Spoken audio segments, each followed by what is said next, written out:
Hello అండి. నమస్తే. Welcome back to my channel.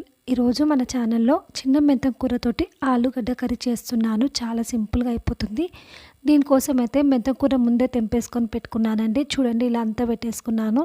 వీటిని అయితే ఇప్పుడు వేర్లన్నీ సపరేట్ చేసేసుకోవాలి. ఈ వేర్ల కాడికి కట్ చేసి మిగతా కాడల నుంచి ఆకుల వరకు మాత్రం మనం యూజ్ చేసుకోవాలి వంటలో. ఇలా అయితే మొత్తం వేర్లన్నీ కట్ చేసుకుంటున్నాను. చాలా టేస్టీగా ఉంటుందండి. ఇది ఏ కర్రీలో వేసుకున్నా.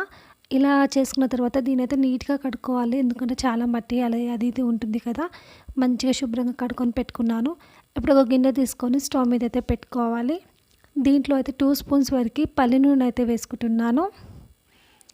మీ ఇష్టం, మీ ఇంట్లో ఏ ఆయిల్ ఉన్నా వేసుకోవచ్చు. ఇప్పుడు ఇందులోకి నేను బిర్యానీ ఆకు, షాజీరా, లవంగ, ఇలాచి, దాల్చిన చెక్క అయితే వేసుకున్నాను. సన్నగా కట్ చేసుకున్న ఉల్లిపాయ ముక్కలు కూడా ఇప్పుడు ఇందులోకి వేసుకుంటున్నాను.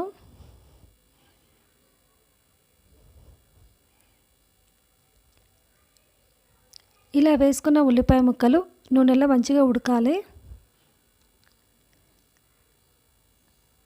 ఇప్పుడు ఇందులోకి కొంచెం పసుపు వేసుకుంటున్నా.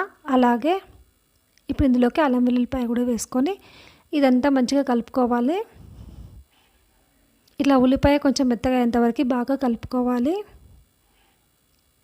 మనం ఇంతకుముందు శుభ్రంగా కడిగి పెట్టుకున్న మెంతి కూర ఉంది కదా, అది కూడా వేసుకుంటున్నాను. చూడండి, ఇలా కాడలతోటే వేసుకోవాలి. ఈ కాడలు చాలా లేతగా ఉంటాయి కాబట్టి తొందరగా ఉడుకుతాయి. ఈ మెంతి వాసన చాలా బాగుంటుందండి, ఫ్లేవర్. ఇలా వేసుకొని మంచిగా కలిపేసుకోవాలి. తొందరగానే ఉడుకుతుందండి ఇది. ఇప్పుడు ఇందులోకి చిన్నగా కట్ చేసుకున్న టమాటా ముక్కలు అయితే యాడ్ చేసుకుంటున్నాను. ఒకటే టమాటాని కట్ చేసుకొని వేసుకుంటున్నాను. దీన్ని ఒకసారి కలిపేసుకోవాలి. ఇప్పుడు ఇందులోకి కొంచెం ఉప్పు అయితే వేసుకుంటున్నాను.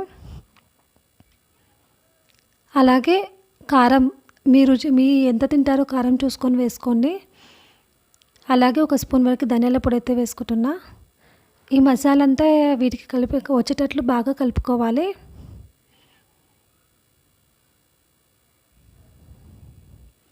ఇలా ఉడుకుతున్నప్పుడు మెంతి వాసన అయితే చాలా బాగా వస్తుంది.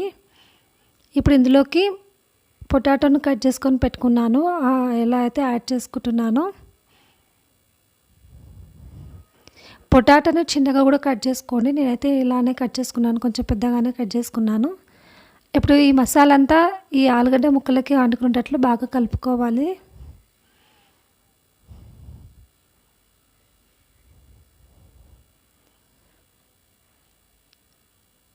ఇప్పుడు ఈ పొటాటో ఉడకడానికి నేనైతే కొంచెం వాటర్ అయితే యాడ్ చేస్తున్నాను. ఇలా కొన్ని వాటర్ అయితే వేసుకొని ఉడికించుకోవాలి. మళ్ళీ ఒకసారి స్పూన్ తోటి బాగా కలుపుకోవాలి.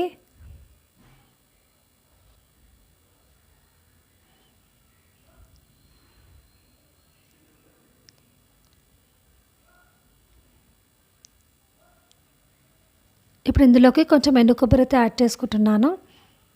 దీన్ని ఒకసారి మళ్ళీ కలుపుకోవాలి. ఇప్పుడు మూత పెట్టుకొని ఉడికించుకోవాలి ఒక 10 నిమిషాల పాటు. ఇలా ఉడికిన తర్వాత తీసి చూడండి, మెంతి ఆలు కర్రీ అయితే రెడీ అయిపోయింది. చాలా బాగుంటుంది. చపాతీలో కానీ, పూరీలో కానీ, రైస్లో కానీ చాలా బాగుంటుంది. ఈ వీడియో కనుక మీకు నచ్చినట్లయితే నా ఛానల్ని సబ్స్క్రైబ్ చేసుకోండి. Thank you for watching.